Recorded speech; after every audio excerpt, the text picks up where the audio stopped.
Okay, guys, so for your next written task, you are going to answer these questions. This is your learner's book, page 64, and you are going to be doing exercise 5A. Okay, that's all you have to do. And you have to answer these three questions. So let's read, and you guys read along and try to understand, okay? Read each question, look at each picture, say each answer, then write it. So follow these instructions, okay? Because in class, whenever you guys are answering questions, some of you are having trouble doing that. So the way to go about it is first read the question, look at the picture. The picture is going to help you figure out the answer. Then say the answer out loud and then write it. So the first question is, who is this?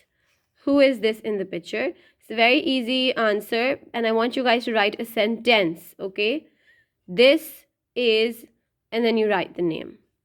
The next question is, where is she playing? So they've given you the picture to remind you of where she was playing, where Lizzie Locks was playing. And if you look at this tip box over here, they've given you a tip. Tips help you. So they've given you a tip over here, which is basically a way to write the answer to this question. And they've also explained to you how to structure your sentence. So let's go through this.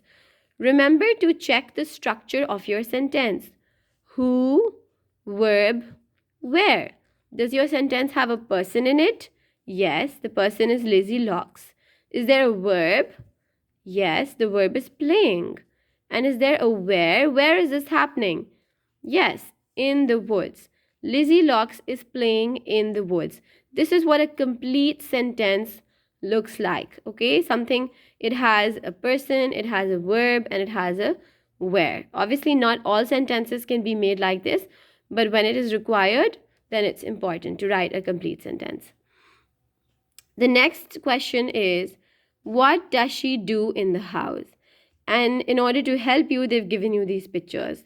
First, she is eating this porridge, then she is sitting on the chair, and then she is sitting on the bed.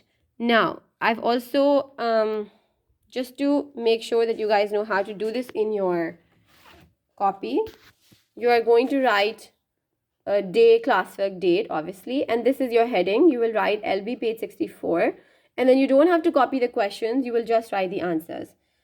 So like this, you will write answer 1, answer 2, and then for answer 3, you are going to use this format.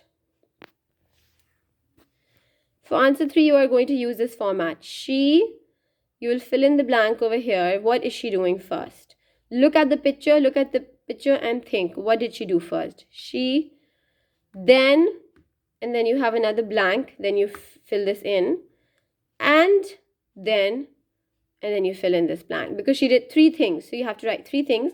And the reason I made this a fill in the blank is so that you do not mess up the order. She did those things in a specific order, right? First she was eating the porridge, and then she was sitting on the chair, and then she was, sitting on the bed or sleeping or whatever. So the word then helps you put your sentence in order. It tells you the order of things. So if you write that she was sitting on a chair, and then if you write that she was eating porridge and then she sat on a chair, then you will, so you already know that in this sentence, she was eating first and she was sitting later.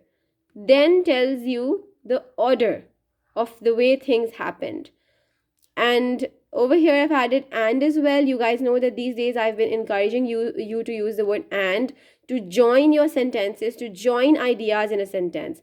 For example, we could write, for this answer, we could write, she eats porridge. Then we can put a full stop. And she sits on a chair. So that would be correct as well. But instead of putting a full stop and starting a new sentence, we should simply use and to join ideas and put multiple ideas, 2 or more ideas in one sentence. So that is what we are going to do here. We are going to put 3 ideas in one sentence, okay? So I hope everybody understood and enjoy this exercise.